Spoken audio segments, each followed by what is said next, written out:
ጥበብ ወርቅዬና ዘሪቱ ከበደ ጂመሳይን ሰርፕራይዝ አደረጉትም።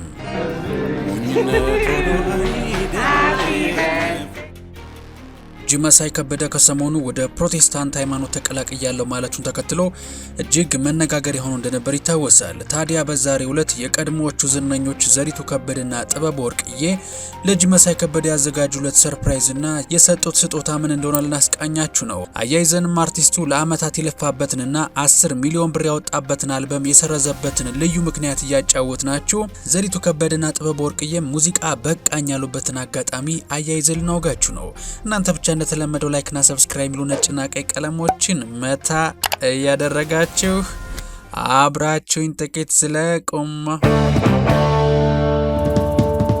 ባለፉት ጥቂት ቀናት የድምጻዊ ጂመሳይ ወደ ፕሮቴስታንት እምነት መቀየርና የ10 ሚሊዮን ብር የሙዚቃ ውሉን ማቋረጡ መላውን የኪነ ጥበብ ማህበረሰብ አስገርሟል።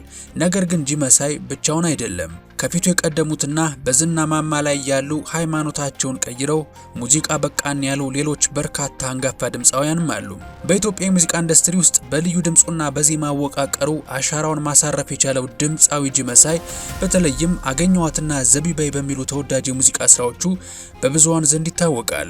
ባለፉት ጥቂት ቀናት የልደት በዓሉን ሲያከብር የቆየው አርቲስቱ ከልደቱ ጋር ተያይዞ ወደ ፕሮቴስታንት እምነት መግባቱን በይፋ ማሳወቁ በአድናቂዎቹና በማህበራዊ ሚዲያ ተጠቃሚዎች ዘንድ ትልቅ መነጋገሪያ ሆኗል።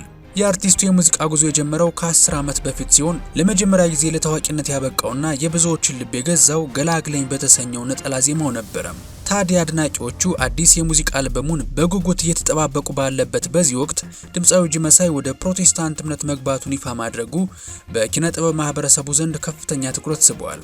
አርቲስቱ ከቅርብ ጊዜ ወዲህ በማህበራዊ ሚዲያ ገጾቹ ላይ የሚያጋራቸው ይዘቶች በተለይም የመጽሐፍ ቅዱስ ጥቅሶችና መንፈሳዊ መዝሙሮች አዲስ የህይወት አቅጣጫ መያዙን የሚጠቁሙ ነበሩ። በቅርቡ በቲክቶክ በኩል በቀጥታ ስርጭት ቀርቦ በሰጠው መግለጫ ግን ብዙዎችን ያስገረመና ያልተጠበቀ ሀሳብ አጋርቷል።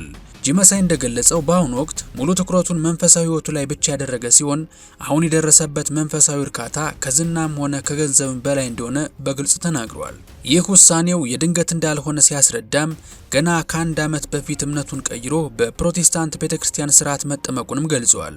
አርቲስቱ አክሎም ወደፊት ወደ ዓለማዊ ሙዚቃ የመመለስ እድሉ እጅግ ዝቅተኛ መሆኑን በመጠቆም ህይወቱን ሙሉ በሙሉ ለፈጣሪው አገልግሎት ለመስጠት መወሰኑን አረጋግጧል። ይህ የአርቲስቱ አቋም በከፍተኛ የዝና ማማ ላይ ያለ የመጣ በመሆኑ ለብዙዎች አድናቂዎቹ አስገራሚ ሆኖባቸዋል። ታዲያ የአርቲስቱ ይህ ውሳኔ በንግግር ብቻ የተገደበ ሳይሆን በተግባርም ትልልቅና ዋጋ የሚያስከፍሉ እርምጃዎችን እየወሰደ መሆኑን የሚያሳዩ መረጃዎች እየወጡ ይገኛሉ። አርቲስቱ 10 ሚሊዮን ብር ገደማ የፈጀበትንና የማዲንጎ አፈወርቅን የመጨረሻ የሙዚቃ ስራዎችን የሚያካትተው አዲሱን የሙዚቃ አልበሙን ለዓለም አቀፍ ገበያ ለማቅረብ በጀማይካ ከሚገኝ ታዋቂ የሙዚቃ አሳታሚ ድርጅት ጋር በረብጣ ብር ውል ተፈራርሞ የነበረ ቢሆንም አሁን ግን ያንን ግዙፍ ውል ሙሉ በሙሉ ማቋረጡ ታውቋል። ድምፃዊ ጂመሳይ የልደት በዓሉን አስመልክቶ ያስተላለፈው ጥልቅ መንፈሳዊ መልእክትና የተደረገለት ያልተጠበቀ ሰርፕራይዝ በማህበራዊ ሚዲያ ላይ የብዙዎችን ቀልብ ስቧል። አርቲስቱ የልደት በዓሉን ያከበረው ከመደበኛ ድግስ በተለየ መልኩ በመዝሙርና በጸሎት ታጅቦ በታላቅ መንፈሳዊ ድባብ ነበር። በዕለቱ በርካታ የፕሮቴስታንት እምነት ተከታዮችና የቅርብ ወዳጆቹ ተገኝተው የልደት በዓሉን በደመቀ ሁኔታ ያከበሩለት ሲሆን ከነዚህም መካከል የቀድሞዎቹ ዝነኛ የሙዚቃ ሰዎች ዘሪቱ ከበደና ጥበብ ወርቅዬ መገኘታቸው ለልደቱ ልዩ ድምቀት ሰጥቶታል። አርቲስቱ እነዚህን ቀደምት የሙያ አጋሮቹንና አሁን ደግሞ በእምነት የሚጋራቸውን ዝነኞች በልደቱ ላይ በማየቱ ያለውን ደስታ በኢንስታግራም ገጹ አማካኝነት ለአድናቂዎቹ አጋርቷል። ጂመሳይ ዛሬ ልደቴ ነው በማለት ባጋራው ጽሑፍ ቀጣይ ህይወቱ አምላኩን በመፈለግና በእውነት በመመላለስ የታጀበ እንዲሆን ያለውን ምኞት ገልጿል። አምላክ የሚከብርበት የምድር ኑሮዬን በትዕግስት ሩጬ የሚጨርስበትና በቀንም በማታም አምላኬን የምፈራበት ጥበብ ይሁንልኝ ሲል ምኞቱን አጋርቷል። እንግዲህ ከጂመሳይ በተጨማሪ በከፍተኛ የዝና ማማ ላይ ያሉ የሙዚቃ ህይወታቸውን ወደ መንፈሳዊ አገልግሎት የለወጡ ጥቂት ስመጥር ድምፃውያንን ስንመለከት ከሰሞኑ ለአርቲስት ጂመሳይ እንኳን ደህና መጣ ፕሮግራም ላይ በመገኘትና ለልደቱ መልካም ምኞት የገለጸለትን የጥበብ ወርቅዬ ስም ቀዳሚ ሆኖ ይነሳል። ጥበብ ወርቅዬ በኢትዮጵያ ሙዚቃ ውስጥ የራሱን ልዩ የታሪክ ምዕራፍ የጻፈ 3 እጅግ ተወዳጅና ስኬታማ አልበሞችን ለህዝብ ያበረከተ ድምፃዊ ነበረ። በወቅቱ በነበረው ተደማጭነትና ዝና ከቴዲ አፍሮ ጋር የሚስተካከል እንደነበረም አድናቂዎች የሚሟገቱለት ጥበቡ በተለይም አስቤሽ በሚለው የሙዚቃ ስራው የማይረሳ አሻራ ጥሎ አልፏል። ያ በሹሩባ አሰራሩና ለየት ባለው ያቀራረብ ዘይቤ የሚታወቀው ጥበቡ ወርቅዬ የብዙዎች የዘጠናዎቹ ትዝታ ነው። ከዛሬ 19 ዓመት በፊት የለቀቀውና በወቅቱ የሙዚቃ ገበያውን ያናወጠው ሊጋባ የተሰኘ ስራው ዝናውን ከፍ ያለ ደረጃ አድርሶለት ነበር። ይሁን እንጂ ጥበቡ በሙዚቃው ዓለም እጅግ ደምቆ በታየበትና በብዙዎች ዘንድ ተፈላጊ ሆኖ በነበረበት ወቅት ከ9 ዓመት በፊት ሙዚቃን ማቆሙን አስታወቀ። ይባስ ብሎ የነበረውን የሙዚቃ ማተሚያ ድርጅትም እንዳቃጠለው ተናግሯል። ይህ ውሳኔው ለአድናቂዎቹ አስደንጋጭ ቢሆንም እርሱ ግን ከዝናና ከታዋቂነት በስተጀርባ ያለውን መንፈሳዊ ጥሪ በመከተል ሕይወቴን ለፈጣሪ አገልግሎት አሳልፌ ሰጥቻለሁ አለ። ጥበቡ ወርቅዬ በኢትዮጵያ የሙዚቃ ኢንዱስትሪ ውስጥ የነበረውን ከፍተኛ ዝናና ተወዳጅነት ትቶ ወደ መንፈሳዊ ዓለም ከገባ በኋላ አሁን ላይ ሙሉ በሙሉ የህይወት ምዕራፉን ቀይሮ ይገኛል። ድምፃዊው በአሁኑ ወቅት የራሱን የፕሮቴስታንት ቤተክርስቲያን በመመስረት ዋና አገልጋይ ሆኖ በመስራት ላይ ይገኛል።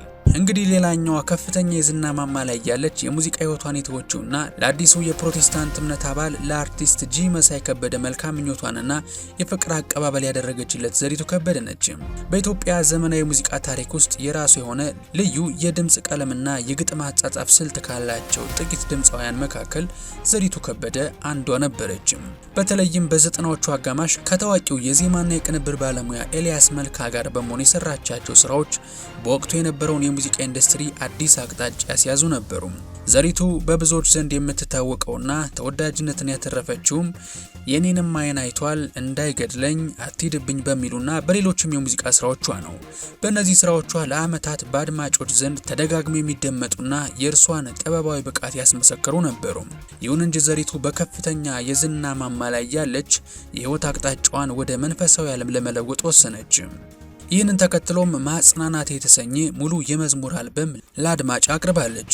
በአሁኑ ወቅት በስፋት እንደሚነገረው ለድምፃዊ ጂ መሳይ የህይወት ለውጥና ወደ ፕሮቴስታንት እምነት መምጣት የድምፃዊት ዘሪቱ ከበደ ሚና ከፍተኛ እንደነበር ይነገራል።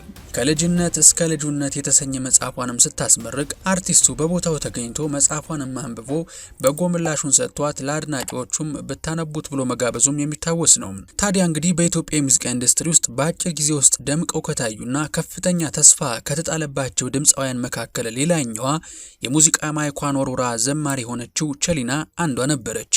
ቸሊና በገዛ ስሟ በሰየመችው ቸሊና የተሰኘ የመጀመሪያ የሙዚቃ አልበሟና ሳይባይ በተሰኘው ነጠላ ዜማዋ በሙዚቃ አድማጮች ዘንድ እጅግ ተወዳጅ መሆን ችላ ነበረ።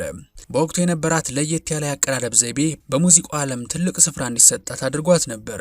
ይህ ስኬቷም በኢንዱስትሪ ውስጥ እውቅናን አትርፎላት የዓመቱ ምርጥ አርቲስት ተብላ እስከመሸለምም ደርሳ ነበር።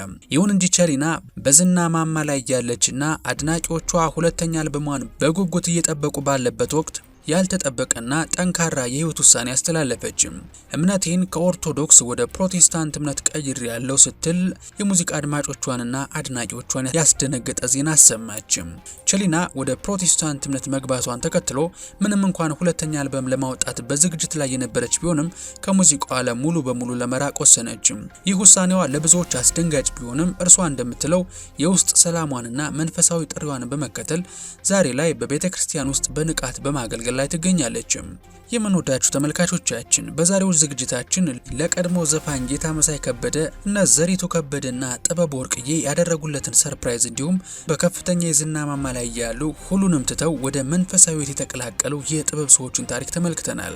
ታዲያ በዛሬው ቪዲዮ የተመለከትናቸው አርቲስቶች ቀደም ሲል በሙዚቃ ስራቸው ዝነኛ ከሆኑ በኋላ እምነታቸውን ከኦርቶዶክስ ወደ ፕሮቴስታንት የቀየሩ አርቲስቶችን ብቻ ነው የተመለከትነው። በቀጣይ በሌላ ቪዲዮ ደግሞ ዝነኛ ሆነው ያለ ሃይማኖታቸውን ሳይቀይሩ የኦርቶዶክስ ተዋሕዶ ቤተ እምነት ዘማሪ የሆኑ አርቲስቶችንም በሌላ ጥንቅር ይዘንላችሁ የምንቀርብ ይሆናል። ዛሬ በተመለከትናቸው በእነዚህ አርቲስቶች የህይወት ለውጥ ዙሪያ እናንተስ ምን ትላላችሁ?